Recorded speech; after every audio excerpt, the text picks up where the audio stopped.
നമസ്കാരം.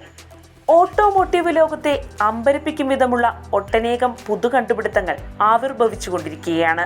അത്തരത്തിൽ വാഹന നിർമ്മാണ മേഖലയിൽ വൈവിധ്യമാർന്ന പരീക്ഷണങ്ങൾ പതിവായി നടത്തുന്ന ഒരു കമ്പനിയാണ് ഏവർക്കും സുപരിചിതമായ ജാപ്പനീസ് കമ്പനി ടൊയോട്ട. പാസഞ്ചർ കാറുകൾ മുതൽ വാണിജ്യ ട്രക്കുകൾ വരെ വ്യത്യസ്തമാർന്ന വാഹന ഇനങ്ങൾ പുറത്തിറക്കിയിരിക്കുന്ന ഈ കമ്പനിയുടെ പ്രിയസ്, മിറായി പോലുള്ള മോഡലുകൾ ഏറെ ജനപ്രീതിയാർജിച്ചവയാണ്. ഹൈബ്രിഡ് ഇലക്ട്രിക് വാഹന സാങ്കേതിക വിദ്യയിലും ഈ കമ്പനി ആഗോളതലത്തിൽ തിളങ്ങി നിൽക്കുകയാണ്.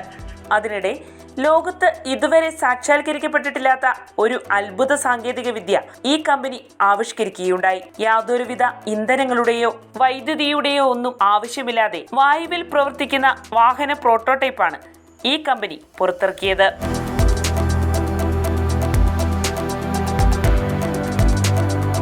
2011 ടൊയോട്ട സാധ്യമാക്കിയ ആ പ്രോട്ടോടൈപ്പ് ഒരു മുച്ചക്ര വാഹനമായിരുന്നു. കുറിൻ എന്ന് നാമകരണം ചെയ്ത ആ പരീക്ഷണ വാഹനം കംപ്രസ് ചെയ്ത വായു മാത്രം ഉപയോഗിച്ച് മണിക്കൂറിൽ 80 മൈലിലധികം വേഗത കൈവരിച്ച് ഗിന്നസ് വേൾഡ് റെക്കോർഡിലും ഇടം നേടി. കൃത്യമായി പറഞ്ഞാൽ മണിക്കൂറിൽ 12.92 കിലോമീറ്റർ, അതായത് 80.3 മൈൽ വേഗതയിലാണ് കുറിൻ ആ റെക്കോർഡ് കരസ്ഥമാക്കിയത്. വായുവിലൂടെ ഓടുന്ന ഈ പ്രത്യേക വാഹനം ടൊയോട്ട ഇൻഡസ്ട്രീസ് കോർപ്പറേഷനിലെ ഡ്രീം കാർ ഫാക്ടറി സംരംഭത്തിന് കീഴിൽ പ്രവർത്തിച്ചിരുന്ന ഹോബിയിസ്റ്റ് എഞ്ചിനീയർമാരുടെ ഒരു സംഘമാണ് വികസിപ്പിച്ചെടുത്തത്.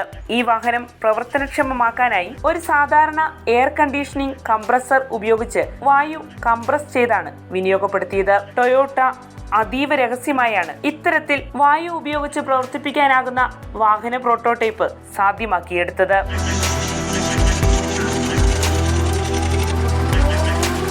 ലോകത്ത് ആദ്യമായി അവതരിപ്പിക്കപ്പെട്ട നൂതന ആശയമായ കുറിൻ എന്ന വായു അധിഷ്ഠിത വാഹന പ്രോട്ടോടൈപ്പ് അതിശയകരമായൊരു ആവിഷ്കാരമായിരുന്നുവെങ്കിലും ഈ പരീക്ഷണ വാഹനത്തിന് 3.2 കിലോമീറ്റർ, അതായത് 2 മൈൽ മാത്രമേ സഞ്ചരിക്കാനായുള്ളൂ. കാരണം അതോടെ അതിൽ കംപ്രസ് ചെയ്ത വായുവിന്റെ വിതരണം പൂർണ്ണമായും നിലച്ചു. ഈ വാഹനത്തിന് അഭൂതപൂർവമായ വേഗത കൈവരിക്കാനാകുമായിരുന്നുവെങ്കിലും അതിന്റെ പരിമിതമായ ശ്രേണിയും ഊർജം നിറയ്ക്കുന്നതിന് അനിവാര്യമായ അടിസ്ഥാന സൗകര്യങ്ങളുടെ അഭാവവും കാരണം ഈ വാഹനം പ്രായോഗികമല്ലെന്ന വിലയിരുത്തലുകളും വന്നു. കുറിൻ പ്രോട്ടോടൈപ്പിന്റെ പ്രാരംഭ ജയം പുതിയ ഉയരങ്ങളിലേക്ക് എത്താതിരുന്നതിന്റെ ഒരു കാരണം ഊർജ സാന്ദ്രതയുടെ കാര്യത്തിൽ അതിന്റെ ശേഷി പരിമിതമായിരുന്നുവെന്നതാണ്. ഒരുപക്ഷെ ആ പരീക്ഷണം മറ്റ് ഉയർന്ന തലങ്ങളിലേക്ക് നീങ്ങിയിരുന്നുവെങ്കിൽ അത് ആഗോള വാഹന വിപണിയെ പിടിച്ചുകുലുക്കി 1ാം സ്ഥാനത്ത് എത്തിയേനെ.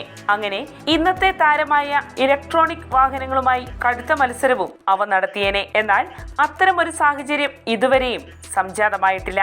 സാധാരണയായി ഉപയോഗിക്കുന്ന ഗ്യാസോലിൻ അല്ലെങ്കിൽ ലിഥിയം അയൺ ബാറ്ററികളുമായി താരതമ്യപ്പെടുത്തുമ്പോൾ കംപ്രസ് ചെയ്ത വായുവിൽ വളരെ കുറഞ്ഞ തോതിലുള്ള ഊർജം മാത്രമേ സംഭരിക്കപ്പെടുകയുള്ളൂ.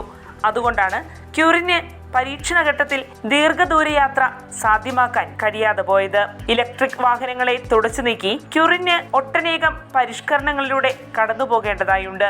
അതിന് പ്രധാനമായും വൻ ടാങ്കുകളും ഉയർന്ന വായുമർദ്ദ സംവിധാനങ്ങളും ആവശ്യമായി വരും. അത്തരം സംവിധാനങ്ങൾ സജ്ജീകരിക്കാനായാൽ തന്നെ അതിൽ ചില അപകട സാധ്യതകളും പതിയിരിക്കുന്നുണ്ട്. ആ ന്യൂനതകളൊക്കെ പരിഹരിക്കുന്നതിനായി ടൊയോട്ട ഇപ്പോഴും കൂടുതൽ തന്ത്രപരമായ നീക്കങ്ങൾ നടത്തുന്നുണ്ടെന്നാണ് സൂചന.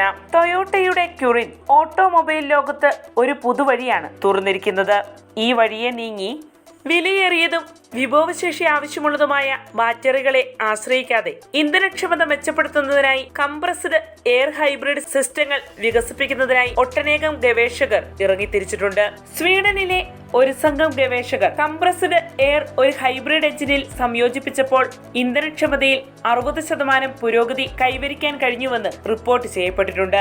കംപ്രസ്ഡ് എയർ പരമ്പരാഗത ഹൈബ്രിഡുകൾക്ക് പകരം ലളിതവും വില കുറഞ്ഞതുമായ ഒരു ബദൽ സംവിധാനമാണ്.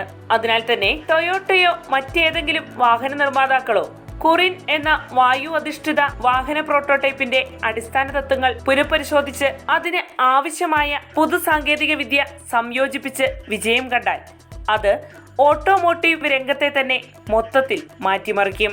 അങ്ങനെ ഇന്ധനവില അടിക്കടി ഉയരുന്ന സാഹചര്യങ്ങളിലൊക്കെ നാം ഒക്കെ വല്ല വായുവും ഉപയോഗിച്ച് പ്രവർത്തിക്കുന്ന ഒരു വാഹനമെങ്ങാനും വന്നിരുന്നെങ്കിലെന്ന് ഒരിക്കലും നടക്കില്ലെന്ന് കരുതി വെറുതെ പറഞ്ഞിരുന്ന ആ കാര്യം യാഥാർത്ഥ്യമായി തീരും.